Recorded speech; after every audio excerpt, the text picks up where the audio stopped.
Okay, so how do MRAs feel about the Proud Boys? And are men's rights activists part of the Proud Boys movement? The answer is no. And I'm making this video because this comes up a lot.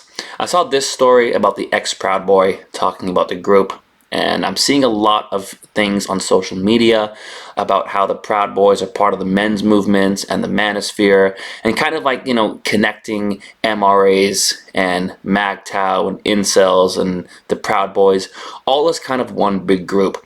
And that's not true at all. And I know this is something I've talked about before, but it keeps coming up again and again. And to be honest, it's actually kind of really annoying.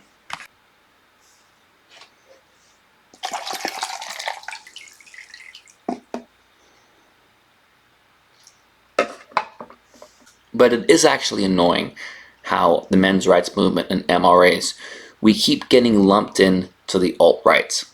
And you see all these articles about how MRAs are the same as like the hardcore right wing and white supremacy, and like how toxic masculinity is teaching young men to be extremists and all this kind of stuff. And that's not what the men's rights movement is about at all. And I've done multiple videos on this before. I'm going to link 2 videos down below if you want to see them. This video is not really me saying anything new, and I feel like this is the 3rd time I'm doing this video, but it keeps coming up over and over again. People think the men's rights movement is part of the alt-right, or that we're a right-wing movement and that we're somehow like aligned or connected to white supremacy or male supremacy. And the reality is that is not true whatsoever. The men's rights movement, first of all, is an international movement. Okay, all over the world. So men of all races, all ethnicities, and all nationalities. Okay, so just to make this very, very clear, the men's rights movement is not a white supremacist movement. We are against white supremacy, we are against white nationalism, and it really kind of feels ridiculous that I even have to explain this point, because not only have I explained this point before, but if anybody does any real research into any kind of men's rights movement group, or what we believe, what we say, we never say anything like that. And in every men's rights group that I've been in, we have members of all races, of all nationalities, all around the world. Male and female, as a matter of fact. And the men's issues that affect men that we talk about affect men of all races, of all nationalities, all over the world. So it's a really stupid thing to say that the men's rights movement is somehow like pro-white nationalism or only for white men. It's completely not true. It's totally absurd. And people that say that are just not informed correctly or lying, to be honest with you. The other thing that MRAs do not agree with at all is the traditional gender roles. And a lot of people think that we support the whole traditional gender stereotypes and gender roles, like a woman's place is at home and a man's place is earning money. That is the opposite of what we believe. Like this whole thing about how it's a man's place to have a job and earn the money and a woman's place to stay at home. Hell no. Like for me, my girlfriend, my wife, better have a job and help pay the bills. There's no way I'm the only person paying for the bills and the rent in a relationship. And I'll split chores like equally. Like I'll do like laundry and dishes and all that 50-50. But I'm not going to be the only person paying the bills. So if I'm dating or getting married, she better have a job and making an income and helping. Otherwise, not interested.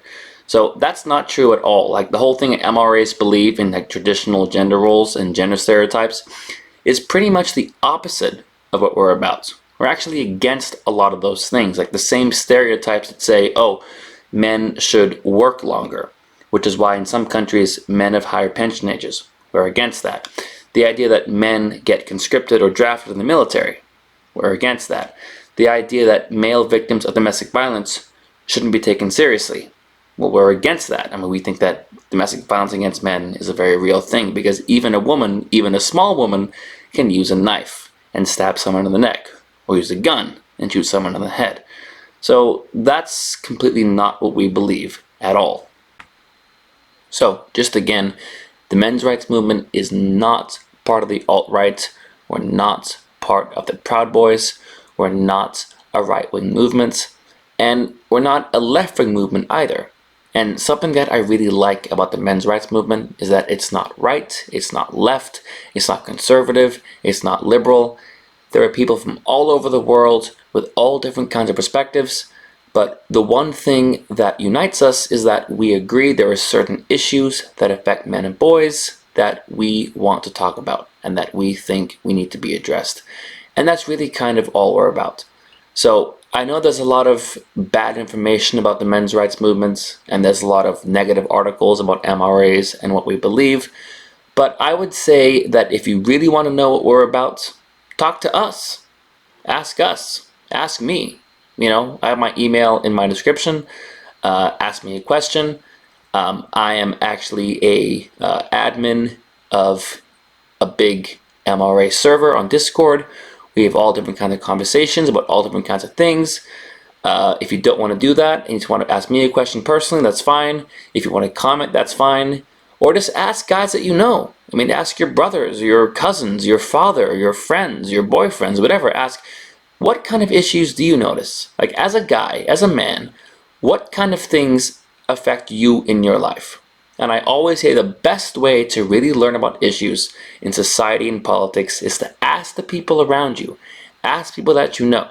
If you go online, if you go on YouTube, if you go on CNN or Fox News or even my channel, you don't know us. We could be anybody. We could say anything.